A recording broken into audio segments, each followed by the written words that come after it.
Guys, Bharat में काला जादू किस लेवल तक किया जा सकता है ना, ये शायद आप सोच भी नहीं सकते हो। भारत के ऐसे बहुत से परिवार हैं जो अपनी तरक्की से कम, लेकिन अगर उनके आस पड़ोस या दुश्मनों को अगर कुछ करना हो या कुछ हो जाता है तो वो बहुत ही ज्यादा खुश होते हैं। ऐसी ही घटना 2 साल पहले झारखंड के जिले चतरा में देखने को मिली। उस टाइम दशहरा का टाइम था और राहुल चतरा आया था अपने 2 मामा के घर पे। जो उन दोनों मामा, एक गोपाल मामा थे और एक महेश मामा थे, इन दोनों की घर की दूरी समथिंग 15 किलोमीटर दूरी पे होगा। तो राहुल था वो गोपाल मामा के घर पे था, लेकिन महेश मामा ने 10वीं को उसको कॉल किया और बोला कि दशहरा का टाइम है, 10वीं तुम बिताने के लिए हमारे घर पे आ जाओ। तो राहुल अपने सारे परिवार को लेके वो महेश मामा के घर पे चला जाता है। तो शाम का टाइम था, तो महेश मामा ने बोला कि मैं अपने दुकान से कुछ सामान लेके आता हूँ। उनका दुकान उनके घर से 200 या 300 मीटर की दूरी पे होगा। तो वो दुकान चले जाते हैं। फिर समथिंग वो 8 बजे तक रिटर्न आ जाते हैं। सब लोग बैठ के हॉल में टीवी देख रहे थे, लेकिन अचानक से महेश मामा बोलते हैं कि दशहरा का टाइम है, हम बड़ी मम्मी के घर पे मिल के आते हैं। लेकिन सब चौंक गए। चौंक इसलिए गए थे क्योंकि जो महेश मामा हैं और उनकी बड़ी मम्मी है, उनसे उनका कुछ भी नहीं बनता था। मतलब उनके घर पे आना जाना उनका बहुत कम था, ना के बराबर था। तो महेश मामा थे वो 3-4 बार ऐसे बोलने लगे। तो जो घर वाले थे उन लोगों ने उतना नोटिस नहीं किया और 8 बजे समथिंग वो दशहरा देखने के चले गए और 11 बजे तक वो रिटर्न सब घर पे आ गए। लेकिन घर के लोग, सारे लोग सो गए थे, लेकिन राहुल जो उमेश मामा का घर था उसके मेन गेट पे ही बैठ के फोन चला रहा था। तो फोन चलाते चलाते उसने किसी की आवाज सुनी, ऐसे मतलब जैसे कोई बहुत ही जोर से सांसें भर रहा हो। तो उसने फोन बंद किया और पीछे मुड़ के देखा तो वहां पे महेश मामा थे। तो उसने बोला, क्या कर रहे हैं यहाँ पे आप? तो महेश मामा बोलते हैं क्या कि हमें बड़ी मम्मी के घर पे जाना है।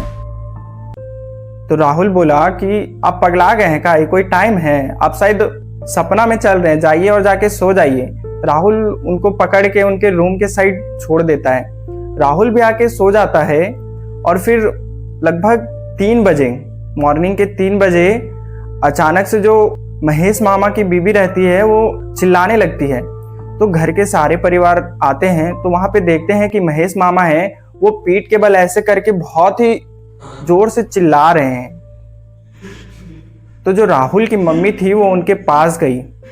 पास जाते ही राहुल की मम्मी को लगा कि इन पे कोई काली आत्मा का वास है। तो उन्होंने क्या किया, पूजा का जो मंदिर रहता है जहाँ पे हम पूजा करते हैं, उनको वहां पे पकड़ के लेके जाने लगे। लेकिन महेश मामा जाने को तैयार ही नहीं थे।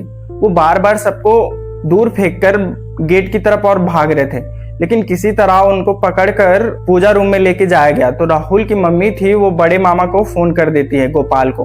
तो गोपाल मामा थे वो रात के 3 बजे महेश मामा के घर पे आते हैं। उनको मुस्लिम बाबा ने एक तेल की शीशी दी थी, उसको लेके आते हैं वो।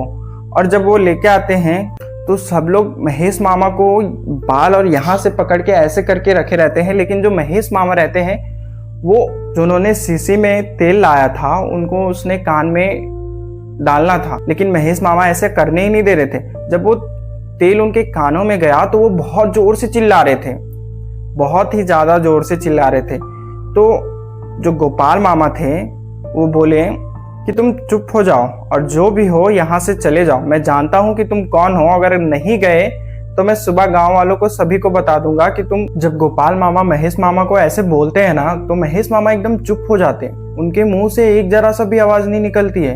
तो वहां पे ऐसा लगता है सबको कि सिचुएशन हैंडल हो गया है और सब लोग सो जाते हैं। लेकिन जब सुबह के 5 बजते हैं तो जो राहुल की मम्मी रहती है वो नजर उतारने के लिए मिर्चियां जलाती हैं।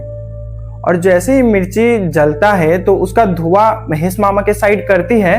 तो उनके नाक में जैसे ही धुआं जाता है वो बहुत ही जोर से चिल्लाने लगते हैं। फिर से उसी तरह करने लगते हैं जैसे वो रात के 3 बजे कर रहे थे। तो किसी भी तरह उसे पकड़ के मंदिर में लेके आया जाता है और जो मंदिर का गेट रहता है राहुल की मम्मी बंद कर देती है। तो कुछ टाइम के लिए ना जो महेश मामा है वो वहीं पे सो जाते, लेकिन राहुल की मम्मी गेट लगा के बाहर जाती है तो वो देखती है कि एक काली बिल्ली है वो घर से बाहर निकल रही है और उनका पीछा करते हुए वो देखती है कि काली बिल्ली अचानक से गायब हो गई है।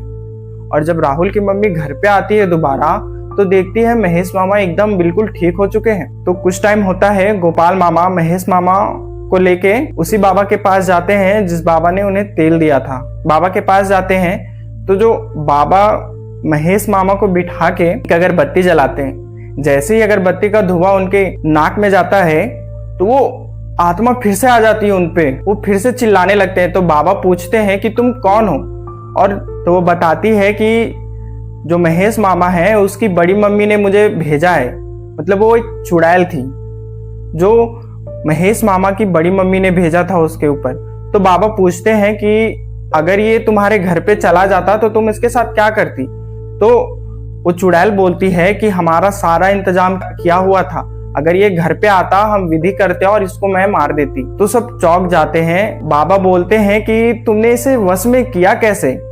तो वो चुड़ैल बताती है कि ये जब शाम को अपने दुकान गए थे तो मेरा घर वहां से 2 या 3 किलोमीटर की दूरी पे होगा। तो जब ये दुकान गए थे तो उनकी जो पैर की धूल है उसकी बड़ी मम्मी ने उठा लिया था और उसी से उसने उस पे काबू कर लिया था। तो आप गाइस सोच सकते हो कि किस लेवल का काला जादू किया गया है। भारत में ऐसे बहुत से है काला जादू जो कहीं भी किसी भी तरीके से किया जा सकता है।